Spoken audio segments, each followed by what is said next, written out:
Praise the Lord.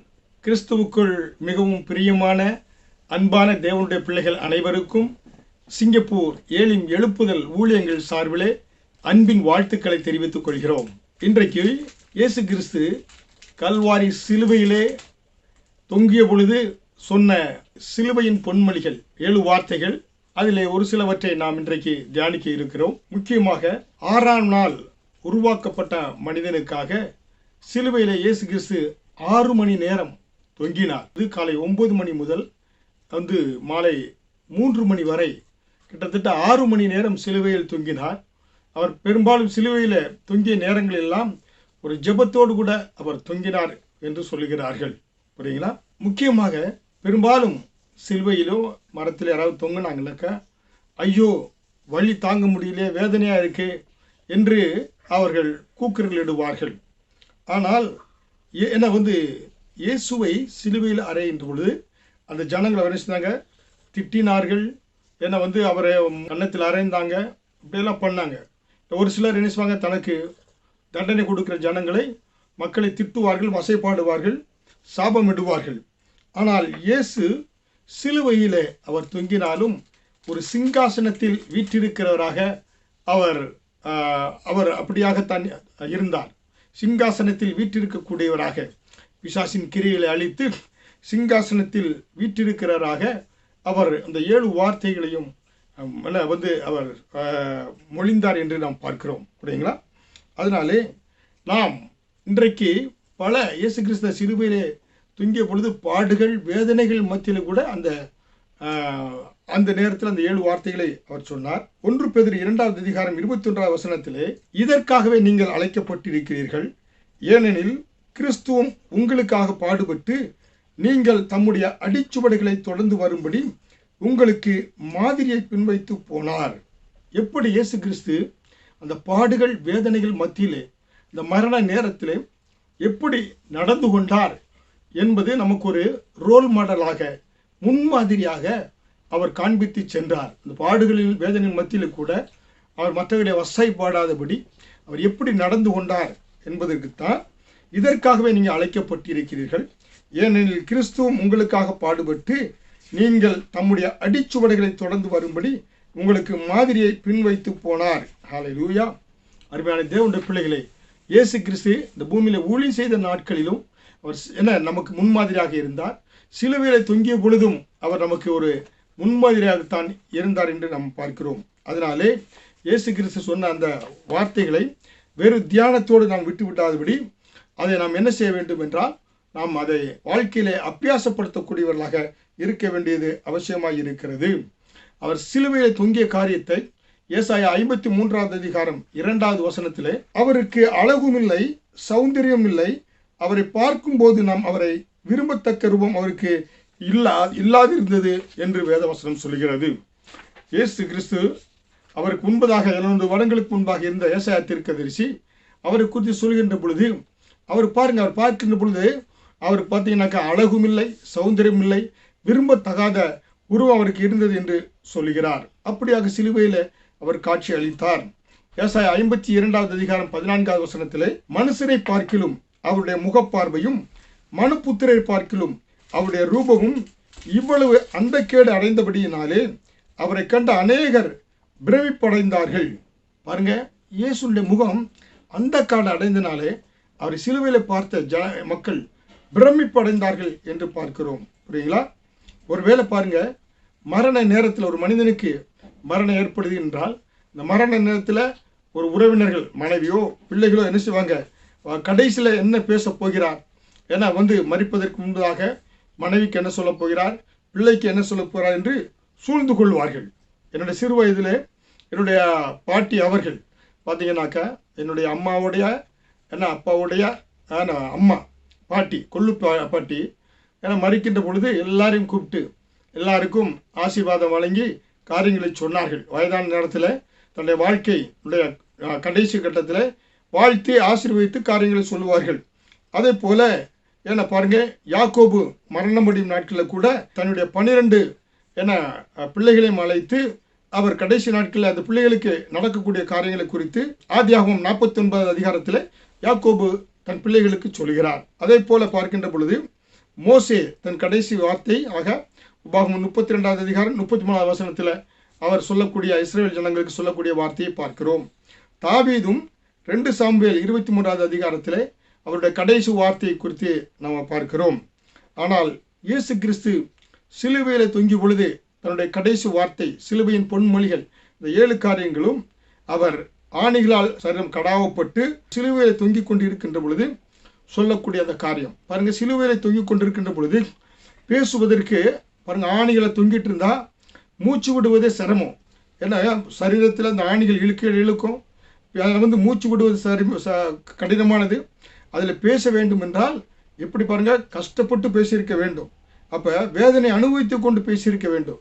அப்படித்தான் இயேசு கிறிஸ்து சிலுவையில் தொங்கிய பொழுது வேதனையில் மத்தியிலே அவர் பேசிய அந்த 7 வார்த்தைகள், அதில் தான் இன்றைக்கு நம்ம தியானிக்க போறோம். ஒன்று, லூக்கா 23வது அதிகாரம் 34வது வசனத்திலே, பிதாவை இவர்களுக்கு மன்னியும், தாங்கள் செய்கிறது என்னதென்று அறியாதிருக்கிறார்களே. முதல் வார்த்தை சொல்றாரு, பிதாவே இவர்களுக்கு மன்னியும், தாங்கள் செய்கிறது என்னதென்று அறியாதிருக்கிறார்களே. இதில் பார்க்கின்ற பொழுது சிலுவையில் தொங்கிக் கொண்டிருக்கின்ற பொழுது கூட அவருக்கு யார் மீதும் கசப்பு இல்லாதபடி அவர்களை சிலுவையில் ஆணியில் அடித்த அந்த ஜனங்கள், அவரை வரும்போது வாரினால் அடித்தவர்கள், சிலுவை தூக்கி கொண்டு செல்வதற்கு அவரை கஷ்டப்படுத்தியவர்கள், யார் மீதும் அவருக்கு என்ன இல்லை, கோபமோ எரிச்சல் இல்லை. அன்பும் மனதுருக்கமும் உள்ளவராக இயேசு தன்னை காண்பித்தார் என்று நாம் பார்க்கிறோம். பாருங்க, வேப்ப மரத்தை வெட்ட வெட்ட என்ன உண்டாகும், கசப்பான அந்த பால் வரும்.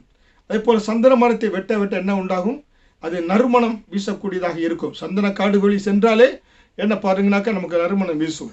அதே போல இயேசு கிறிஸ்து அன்பின் சொருபி, அவரை சிலுவையில் அடித்த பொழுது கூட அவர் பிதாவே இவர்களுக்கு மன்னியும் என்று சொன்னார். அப்படி என்றால் இயேசு கிறிஸ்து மன்னித்ததினால்தான் அவர் பிதாவினிடத்தில் அவர்களுக்காக பரிந்து பேச முடிந்தது. பிதாவே, நான் மன்னித்து விட்டேன், நீர் இவர்களுக்கு மன்னியும் என்று சொல்கிற விதத்தில் இருக்கிறது. பாருங்களேன், ஒருவர் நம்ம இடத்துல உதவிக்கு வருகிறார், நமக்கு ஒரு மினிஸ்டர் தெரிகிறது என்றால் அவருக்கு ஒரு காரியமாக வேண்டும் என்று இருந்தால் முதல்ல நாம் அவருக்கு உதவி செய்ய வேண்டும் என்ற அந்த மனநிலைமை இருந்தால் தான் உதவி செய்யக்கூடிய நபரிடத்தில் அழைத்து செல்ல முடியும், இந்த அதிகாரம் படைத்த நபரிடத்தில். இயேசு கிறிஸ்து பிதாவே இவர்களுக்கு மன்னியும் என்று சொன்னார் என்றால், நான் இவர்களை மன்னித்து விட்டேன், அதனாலே பிதாவே இவர்களை மன்னியும் என்று அர்த்தம். அது மட்டுமல்ல, பிதா என்று என்ன, பிதாவே என்று அவர் பாருங்க அழைக்கக்கூடியவராக இருக்கிறார். சிறு வயதிலிருந்தே அவர் சிறிய அந்த ஊழியத்தில் வந்த நாட்களிலும் பிதாவுக்கும் அவருக்கும் இருந்த ஒரு உறவை அது அசைக்க முடியாதாக இருந்தது என்று நாம் பார்க்கிறோம். எப்படியாக அவர் பிதா என்று அழைக்கிறார் என்றால், இந்த 7 வார்த்தையில் ஆரம்பத்திலும் முதல் வார்த்தையும் பிதாவே, பிதாவே இவர்களுக்கு மன்னியும் என்று சொல்கிறார். கடைசியாகவும் பிதாவே என் ஆவியை ஒப்பு கொடுக்கிறேன் என்று சொல்கிறார். பிதாவே என்று சொல்லிதான் அவர் ஆரம்பித்தும் பிதாவே என்று முடிக்கக்கூடியவராய் இருக்கிறார் என்று நாம் பார்க்கிறோம். அப்படி என்றால் இயேசு கிறிஸ்துவுக்கும் பிதாவுக்கும் இருக்கிற அந்த உறவு பிரியாத உறவாக, அந்த உறவை பிரிக்க முடியவில்லை, அது மாறாத நித்திய உறவாக இருந்தது என்று நாம் பார்க்கிறோம். ஹல்லேலூயா. அதனால்தான் இயேசு கிறிஸ்துவனுடைய சிறு வயதிலே அவர் ஆலயத்துக்கு சென்ற பொழுது பெற்றோர்கள் கூட்டுக்கொண்டு சென்றாங்க. திடீர்னு பெற்றோர்கள் வந்துட்டாங்க, ஒரு ஆலயத்தில் இருந்தார்.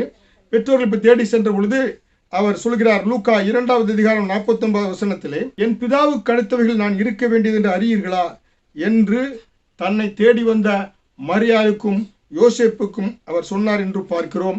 பிதாவின் சித்தம் செய்வதே என் போஜனமாய் இருக்கிறது என்று அவர் அந்த பிதாவினுடைய அந்த நட்பு உறவை குறித்து மேன்மையாக சொல்லக்கூடியவராக இருந்தார் என்று பார்க்கிறோம்.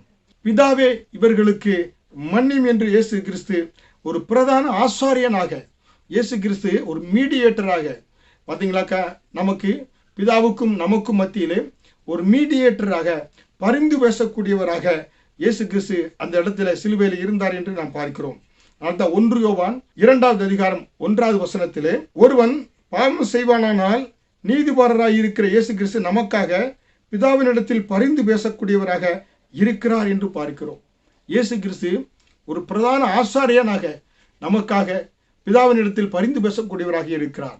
பழைய ஏற்பாட்டு காலத்தில் எப்படியாக என்ன பிரதான ஆசாரியன் என அந்த ஜனங்களுடைய பாவங்களுக்காக பாவ ஆட்டுக்குட்டியை கொண்டு செல்கின்ற பொழுது அதை பலியிட்டு அவன் மகா பரிசுத்த ஸ்தலத்திலே இந்த ஜனங்களுக்காக பரிந்து பேசக்கூடியவராக இருப்பான். அதே போல இயேசு கிறிஸ்து நம்முடைய பிரதான ஆசாரியராக நமக்காக பிதாவின் இடத்திலே பரிந்து பேசக்கூடியவராக இருக்கிறார் என்று பார்க்கிறோம். ஹல்லேலூயா. அவர் சொந்த இரத்தத்தினாலே நம்மங்களை பாவங்களை மன்னிப்பதற்கு நகர வாசலுக்கு புறம்பாக பாடுபட்டார் என்று பார்க்கிறோம். ஹல்லேலூயா. அதனால்தான் இயேசு கிறிஸ்து அந்த சிலுவையிலே பிதாவே இவர்களுக்கு மன்னியும் என்று சொல்லாமல் இருந்திருந்தார் என்றால், அந்த அவரை சிலுவையில் அறைந்தவர்கள், என சிலுவை சுமக்க சொன்னவர்கள், அவர் சிலுவையில் ஒப்பு கொடுக்க சொன்ன அவர்களுடைய முடிவு பயங்கரமாய் இருக்கும். அதனாலே அவர்களுடைய முடிவு அவர்களுக்கு பயங்கரமான ஆக்கினை தீர்ப்பு வராதபடி இயேசு அவர்களுக்காக பிதாவின் இடத்திலே பரிந்து பேசினவராக இருக்கிறார் என்று பார்க்கிறோம். அதனால் தான் 1 கொரிந்தியர் 2வது அதிகாரம் 8வது வசனத்திலே, அதை இப்பிரபஞ்சத்து பிரபுக்களில் ஒருவனும் அறியவில்லை, அறிந்தார்களானால் மகிமையின் கர்த்தரை அவர்கள் சிலுவையில் அறைய மாட்டார்களே. பாருங்க, இயேசு கிறிஸ்து எப்படிப்பட்டவர் என்று அறிந்திருந்தாங்கன்னா அவரை சிலுவையில் அறைந்திருக்க மாட்டார்கள். பேதுரு சொல்கிறாரு, அப்போஸ்தலர் 3வது அதிகாரம் 17, சகோதரரே, நீங்களும் உங்கள் அதிகாரிகளும் அறியாமையினாலே இதை செய்தீர்கள் என்று அறிந்திருக்கிறேன். அறியாமையினாலே இயேசுவை சிலுவையில் அறைந்தார்கள். அதனால் அவரை பிதாவே இவர்களுக்கு மன்னியும் என்று இயேசு கிறிஸ்து அவர்களுக்காக மன்றாடினார் என்று பார்க்கிறோம்.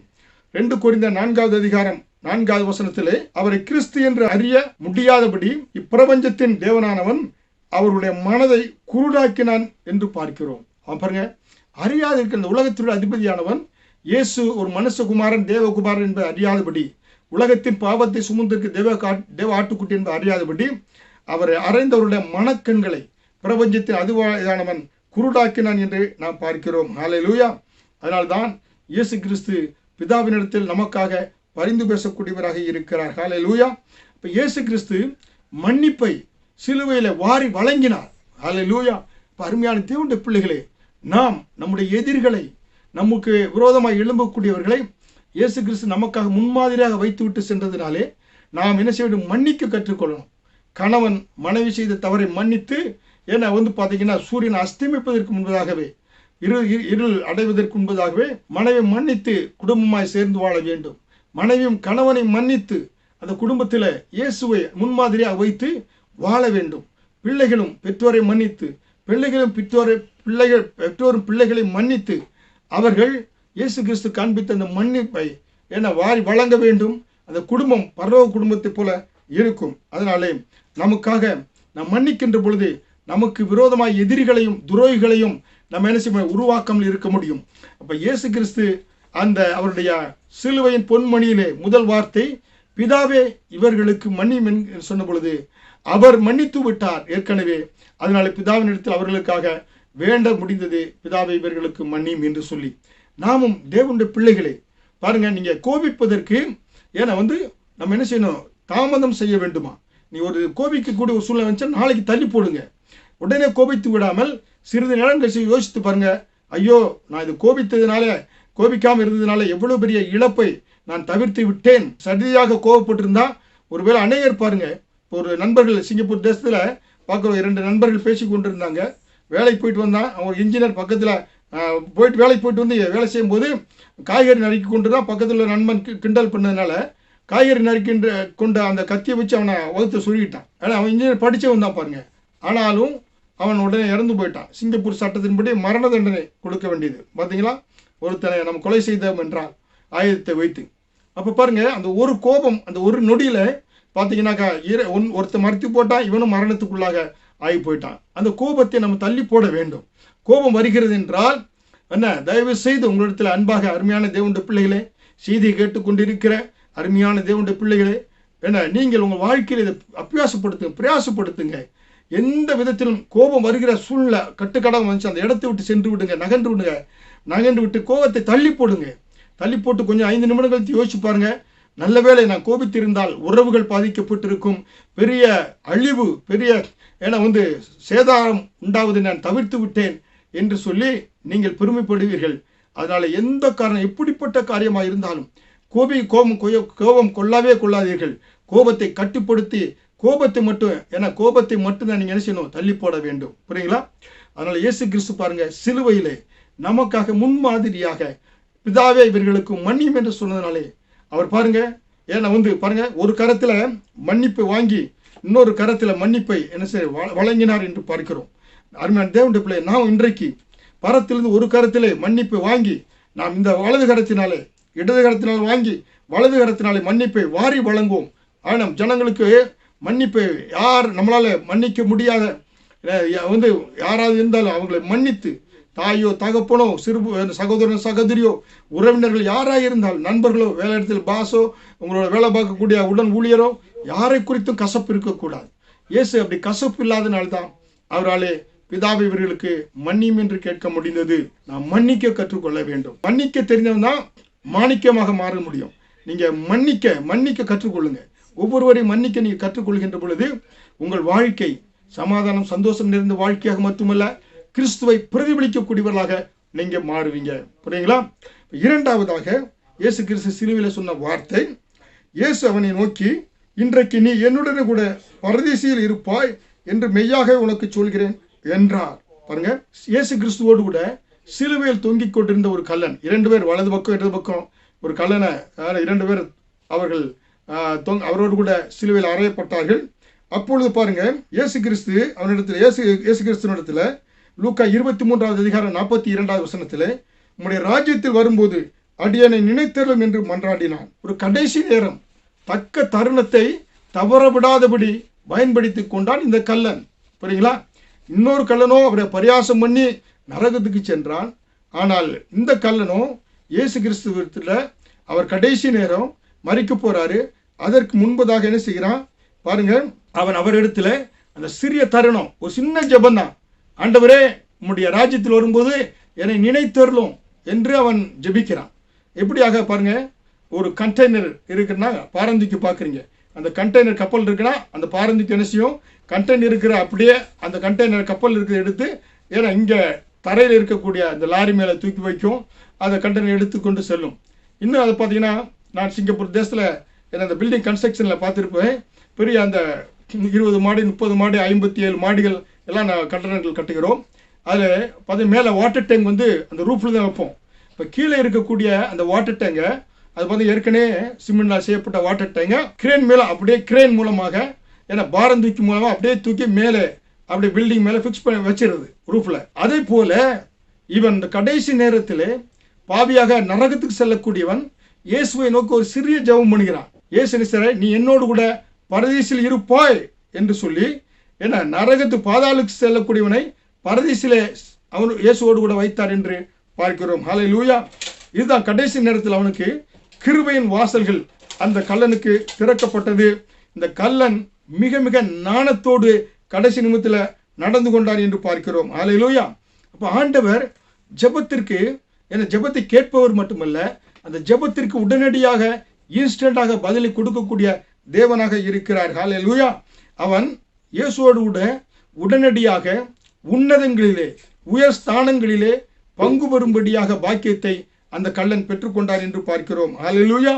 பழைய ஏற்பாட்டு காலத்திலே எப்படியாக மோசேயின் காலத்திலே வனாந்தரத்திலே என கொள்ளுவாய் சர்ப்பம் தீண்டிய பொழுது, வெண்கல சர்ப்பத்தை தூக்கி பிடித்த பொழுது அந்த வெண்கல சர்ப்பத்தை பார்த்த ஜனங்கள் எப்படியாக பாதுகாக்கப்பட்டார்களோ, அதே போல இயேசு கிறிஸ்துவை இந்த கள்ளன் சிலுவையிலே நோக்கி பார்த்த பொழுது அவன் பரதீசிலே அவனுக்கு பங்கு கிடைத்தது என்று நாம் பார்க்கிறோம்.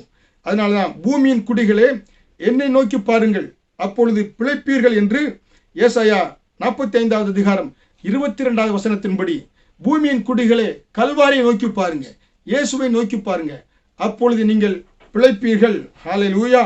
அதனால்தான் அருமையான தேவனுடைய பிள்ளைகளே, இந்த கடைசி நேரத்தில் கூட என்ன இந்த மரண ஆக்கினைக்கு தப்பு வைக்கப்பட்டான் இந்த கள்ளன் என்று நாம் பார்க்கிறோம். ஹல்லேலூயா! லூக்கா 19வது அதிகாரம் 9வது வசனத்திலே, இன்றைக்கே இந்த வீட்டுக்கு ரட்சிப்பு வந்தது. உடனடியாக இயேசுவை நோக்கி பார்த்த பொழுது சகேவுக்கு இந்த வீட்டிற்கு இன்றைக்கே ரட்சிப்பு. அந்த கடைசி நேரத்தில் அந்த கள்ளன் பாருங்க, இயேசு கிறிஸ்துவை நோக்கி பார்த்ததினாலே உடனடியாக அவன் பரதீசிலே பங்கு பெறும்படியாக இயேசு கிறிஸ்து அவனுக்கு உதவி செய்தார் என்று நாம் பார்க்கிறோம். புரியுங்களா? அருமையான தேவனுடைய பிள்ளைகளே, அதனால்தான் இயேசு கிறிஸ்துவை நோக்கி பார்க்கிற ஒவ்வொரு பிள்ளைகளுக்கும் உடனடியாக ரட்சிப்பு. இயேசு கிறிஸ்துவை யாராவது ஏற்றுக்கொள்ளவில்லை என்றால் இந்த வேளையிலே அவரை சொந்த ரட்சகராய் நீ ஏற்றுக்கொண்டு நீங்கள் பரலோகத்திலே அந்த சொர்க்கத்திலே காணப்பட வேண்டும் என்று செய்தி உங்களோடு பகிர்ந்து கொண்டு இருக்கிறேன். இயேசு கிறிஸ்துவை நோக்கி பார்க்கின்ற பொழுது அவன் உடனடியாக இயேசு கிறிஸ்து உடனடியாக இன்றைக்கே ரட்சிப்பை கொடுக்கிறார், இன்றைக்கே ரட்சணிய நாள் என்று சொல்கிறார். அருமையான தேவனுடைய பிள்ளைகளே, நீங்கள் இயேசு கிறிஸ்துவை சொந்த இரட்சகராய் ஏற்றுக்கொண்டு அவருடைய பிள்ளையாய் மாறுகின்ற பொழுது நீங்களும் மட்டுமல்ல, உங்கள் குடும்பம், உங்களுடைய எல்லாரும் ரட்சிக்கப்படுவீர்கள். ஹல்லேலூயா. சகரியா 9வது அதிகாரம் 12வது வசனத்தில் பார்க்கலாம். இன்றைக்கே நான் ரட்சிப்பை கொடுப்பேன் என்று ஆண்டவர் சகரியா 9வது அதிகாரம் 12வது வசனத்தில் சொல்லக்கூடியவராக இருக்கிறார். ஹல்லேலூயா. அப்படி என்றால் அவன் அந்த கல்லனை அவனை இயேசு கிறிஸ்துவோடு கூட என்னோடு கூட நீ பரதீசிலே வீற்றிருப்பாய் என்று இயேசு சொன்னது காரியம் எவ்வளவு பெரிய ஒரு காரியமாக இருக்கிறது என்று நாம் பார்க்கிறோம். ஹல்லேலூயா. யோவான் 6வது அதிகாரம் 37வது வசனத்தின்படி என்னிடத்தில் வருகிறவனை நான் புறம்பே தள்ளுவதில்லை. இயேசு இடத்தில் வருகிற ஒருத்தரை கூட என ஆண்டவர் புறம்பே தள்ளுவது கிடையாது. நீ எப்படிப்பட்ட பாவியா இருக்கா, விக்கிரத்தை வணங்கி கொண்டிருக்கலாம், இன்றைக்கு மனம் திரும்பி இயேசுவினிடத்தில் வருகின்ற பொழுது தன்னிடத்தில் வருகிற ஒருவனையும் புறம்பே தள்ளாதவர். இயேசுவினிடத்தில் வந்த அனைவரும் என்ன அற்புதங்களையும் அதிசயங்களையும் சுகத்தையும் பெற்றுக் கொண்டார்கள். இயேசு கிறிஸ்து பூமியில் வாழ்ந்த பொழுது அவரிடத்தில் வந்த ஒருவர் கூட வெறுமையாய் போனது கிடையாது. அனைவரும் அற்புதங்களையும் அதிசயங்களையும் சுகத்தையும் ஆரோக்கியத்தை பெற்றுக் கொண்டு சென்றார்கள். நீங்களும் இயேசுவினிடத்தில் வருகின்ற பொழுது அவர் உங்களை புறம்பே தள்ளுவது கிடையாது. ஹல்லேலூயா. அதனால்தான் யோவான் 5வது அதிகாரம் வசனம் 24 என்னை அனுப்பினவரை விசுவாசிக்கிறவனுக்கு நித்திய ஜீவன் உண்டு, அவன் ஆக்கினை தீர்ப்புக்கு உட்படாமல் மரணத்தை விட்டு நீங்கி ஜீவனுக்கு உட்பட்டிருக்கிறான் என்று சொல்கிறார். பாருங்க, ஆண்டவரிடத்தில் வந்து அவங்களுக்கு ஆண்டவர் ஜீவனை கொடுக்கக்கூடியவராக இருக்கிறார் என்று பார்க்கிறோம். ஹல்லேலூயா. பழைய ஏற்பாட்டு காலத்திலே ஜனங்கள் என்ன செய்ய முடியாது, வெளிப்பிரகாரம் பரிசுத்தலம் மகா பரிசுத்தலம் இதுதான் அந்த ஆசாரிப்பு கூடாரம். ஆசாரிப்பு கூடாரத்தில் பிரதான ஆசாரியன் மட்டும்தான் மகா பரிசுத்தலத்துக்குள்ள நுழைய முடியும். ஆனால் இங்கே பார்க்கின்ற பொழுது கள்ளன், அவன் பாருங்க, ஒரு பெரிய ஒரு கள்ளன், அவன் ஒரு பாவி, அவன் கடைசி நேரத்தில் இயேசுவோடு கூட்ட பொழுது டைரக்டாவே இயேசுவோடு கூட மகா பரிசுத்தலத்துக்குள்ள அவன் நுழைந்துட்டான். பாருங்களா, எவ்வளவு பெரிய ஒரு பெரிய பாக்கியம். அருமையான தேவனுடைய பிள்ளைகளே, பழைய ஏற்பாட்டில் பலிகளை செலுத்தணும், ஆனால் புதிய ஏற்பாட்டில் இயேசு கிறிஸ்து நமக்காக ஜீவ பலியாக தன்னை ஒப்பு கொடுத்து பரலோக வாசல்களை மகா பரிசுத்தலத்தை நமக்காக திறந்து வைத்திருக்கிறார். நாம் தைரியத்தோடு கூட அதில் நாம் பங்கு பெறுவதற்கு அப்படிப்பட்ட பெரிய பாக்கியத்தை இயேசு நமக்கு கொடுத்திருக்கிறார். ஹல்லேலூயா. அதனால்தான் பரதீசி என்று பார்க்கின்ற பொழுது வேதத்தில் 3 முறை சொல்லப்பட்டிருக்கிறது. லூக்கா 23வது அதிகாரம் 43 பரதீசி என்று சொல்லப்பட்டிருக்கிறது. இரண்டாவதாக 2 கொரிந்தியர் 12வது அதிகாரம் வசனம் 2 முதல் 4 பரதீசி என்று சொல்லப்பட்டிருக்கிறது. மூன்றாவதாக பரதீசின் மத்தியில் ஜீவ விருட்சம் இருக்கிறது என்று வெளிப்படுத்தல் விசேஷம் 2வது அதிகாரம் 7வது வசனத்தில் சொல்லப்பட்டிருக்கிறது. அப்ப இந்த பரதீசிலே யார் யார் பங்கு பெற முடியும், யார் யார் அப்படின்னா ஜெயங்கொள்கிறவன் எவனோ, இயேசு கிறிஸ்து ரத்தத்தினாலே கழுவப்பட்டு அவருடைய பிள்ளையாக மாறுகிறவன், அவர் சொந்த ரட்சகரை ஏற்றுக்கொள்கிறவன், அவன் தான் ஜெயங்கொள்கிறவன். அவனுக்கு பரதீசிலே இயேசு கிறிஸ்து பங்கை கொடுக்கக்கூடியவராய் இருக்கிறார். அவன் பரதீசிலே ஜீவ விருட்சத்தின் கனியை அவனுக்கு கொடுக்கக்கூடியவராய் இருக்கிறார். ஹல்லேலூயா. அருமையான தேவனுடைய பிள்ளைகளே, 2வது வசனத்தில் இயேசு கிறிஸ்து வசனத்தின்படியாக பரதீசில் என்னோடு கூட இருப்பாய் என்று அந்த கள்ளனை பார்த்து சொன்னார். பாருங்க, ஏன்னா இன்றைக்கும் நாம் எப்படிப்பட்ட பாவியாக இருந்தாலும் அவர் தன்னிடத்தில் வருகிறவனை புறம்பே தள்ளாத இயேசு, அவரை நீ நோக்கி பார்க்கின்ற பொழுது நீங்களும் இயேசுவோடு கூட பரதீசில தங்க முடியும். பிதா சிங்காசனத்திலே பிதாவானவர் வீற்றிருக்கிறார், இயேசுவானவர் வீற்றிருக்கிறார். அவரது வலதுபுறத்திலே நம்மையும் உட்கார செய்யும்படியாய் அந்த அதிகாரத்தை இயேசு கிறிஸ்து நமக்கு கொடுக்கிறார். ஹல்லேலூயா. அப்ப அருமையான தேவனுடைய பிள்ளைகளே, இயேசு கிறிஸ்து அந்த கல்வாரி சிலுவையில பொழிந்த 2வது மொழியின்படியாக அவரை நோக்கி பார்த்தவர்கள் பிரகாசம் அடைந்தார்கள். இயேசுவை நோக்கி பார்க்கின்ற பொழுது நாமும் அவரோடு கூட பரதீசிலே வீற்றிருக்க முடியும். ஹல்லேலூயா. மூன்றாவதாக பார்க்கின்ற பொழுது இயேசு என்ன சொன்னார்? யோவான் 19வது அதிகாரம் வசனம் 26, 27 பார்க்கின்ற பொழுது, அப்பொழுது இயேசு தம்முடைய தாயையும் அருகே நின்ற தமக்கு அன்பாய் இருந்த சீசனையும் கண்டு தம்முடைய தாயை நோக்கி, ஸ்திரியே, அதோ உன் மகன் என்றார். பின்பு அந்த சீசன் நோக்கி, அதே உன் தாய் என்றார். அந்த நேரம் முதல் அந்த சீசன் அவளை தன்னிடமாய் ஏற்றுக்கொண்டான். பாருங்க, இயேசு கிறிஸ்து தன்னுடைய மரண நேரத்திலே தன் தகப்பன் யோசேப்பு, உலக பிரகாரமான தகப்பன் யோசேப்பு சில வருடங்களுக்கு முன்னர் மரித்திருக்கலாம். ஏன்னா அவருடைய பற்றி வேதத்தில் அதிகமாக சொல்லப்படவில்லை. ஆனால் தன்னுடைய மரண நேரத்திலே இயேசு கிறிஸ்து தன்னுடைய தாய்க்கு செய்ய வேண்டிய கடமையை சரியாக செய்தார் என்று நாம் பார்க்கிறோம். தன்னுடைய பிரியமான சீசன், அவர் யார்? யோவான் என்று சொல்லப்பட்டிருக்கிறது. அவர் பாருங்க, அவர் என்ன சொல்றாரு? தாயை கவனிக்கும் கூடிய அந்த போக்கு, அந்த அந்த பொறுப்பை தன்னுடைய சீசனாகிய என யோவானிடத்திலே அதோ உன் தாய் என்று சொல்கிறார் என்றால் அது ஒரு உயில், தாய்க்கு உயில் எழுதி வைத்தது போல அதோ உன் மகன் அப்படி என்று சொல்றபோது அந்த மகன் அந்த தாயை கவனித்துக் கொள்வதற்கு உயிலாக அந்த வார்த்தை இருக்கக்கூடியதாக இருக்கிறது. ஹல்லேலூயா. பழைய ஏற்பாட்டு காலத்தில் கூட யோபு சவுலுக்கு பயந்து நடுங்கின பொழுது தன் பெற்றோரை மோவாபின் ராஜாவினிடத்தில் பார்த்து, தேவன் என்னை எப்படி நடத்துவார் என்று நான் அறியும் மட்டும் என் தகப்பனையும் தாயும் உங்களிடத்தில் தங்கியிருக்கும்படி செய்யும் என்று தாவீது தன்னுடைய தகப்பனை மோவாபிய ராஜாவினிடத்தில் தாயின் தகப்பையும் ஒப்பு கொடுத்தானாம். அவனுக்கு பிரச்சனை வந்த பொழுது சவுலினாலே 1 சாமுவேல் 22 அதிகாரம் 3 வசனத்திலே. அதே போல இங்கே இயேசு கிறிஸ்து தன் தாயை தன்னுடைய பொறுப்பான தனக்கு பிரியமான சீசன் இடத்துல ஒப்பு கொடுக்கிறார். அதனாலே உலக பிரகாரமான அந்த தாயினுடைய அன்பின்படியாக இயேசு கிறிஸ்து நமக்கு முன்மாறிய வைத்து இருக்கிறார். பெற்றையும் தாயும் தகப்பனையும் நாம் கவனிக்க வேண்டும். புரியுங்களா? அதனால்தான் பார்க்கின்ற பொழுது இயேசு கிறிஸ்து 10 மாதங்கள் சுமந்து பெற்றெடுத்த அந்த தாய் மரியாளை அவர் ஒரு பொறுப்பற்ற முறையில் விட்டு செல்லவில்லை.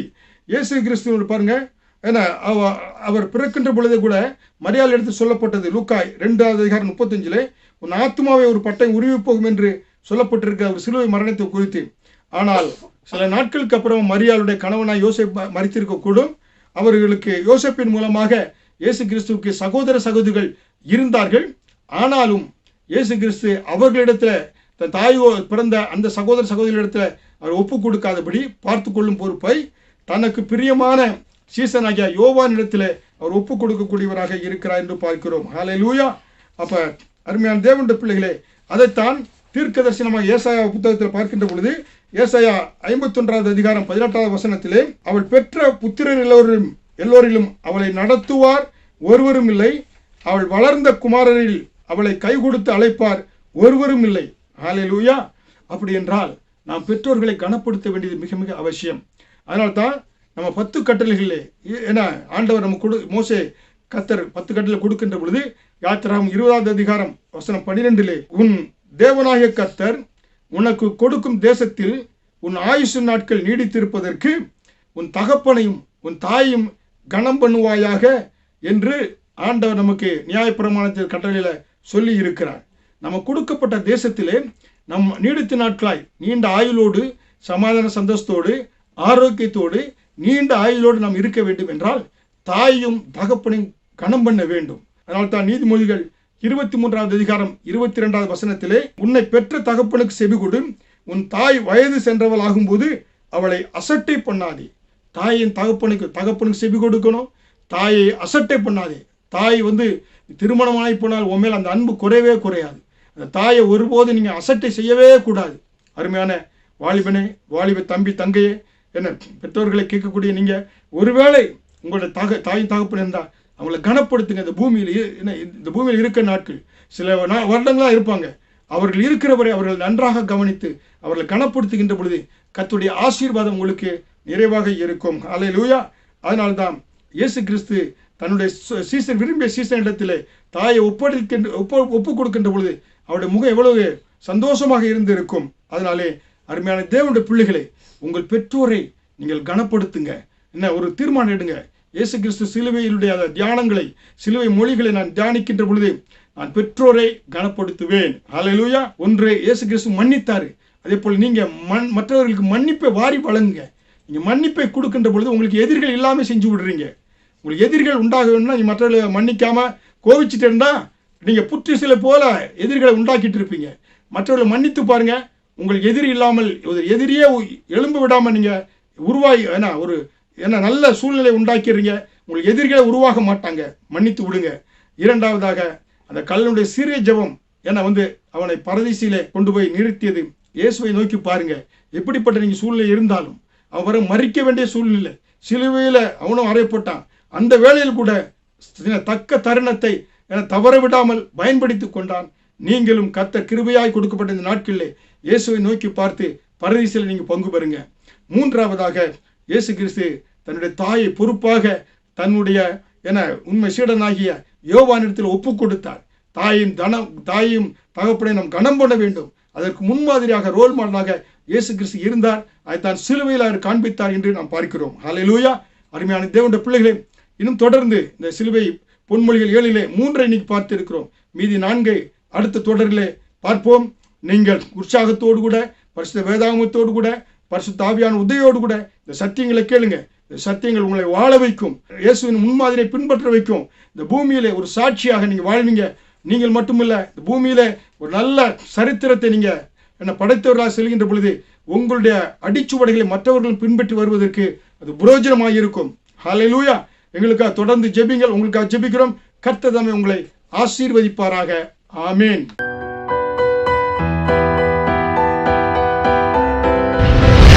கர்த்தர் உங்களை ஆசீர்வதிப்பாராக.